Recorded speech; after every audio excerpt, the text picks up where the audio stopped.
ताकतोडा येथील शेतकरी कुटुंबाला मारहाण करून 93,000चे दागिन्याची लूट।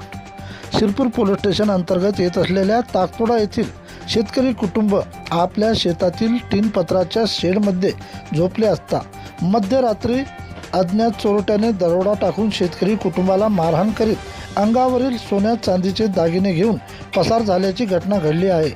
शिरपूर पोलीस स्टेशनला दिलेल्या फिर्यादीवरून फिर्यादी बेबाबाई अंबादास मोरे वय 50 वर्षे राहणार ताकतोडा तालुका मालेगाव यांनी दिलेल्या फिर्यादीत शेतकरी कुटुंब दिवसभर काम करून रात्री जेवण करून झोपले असता मध्यरात्री अज्ञात चोरट्याने माझ्या पतीला बाहेर नेऊन दाबले व मला शेडमध्येच मारहाण केली।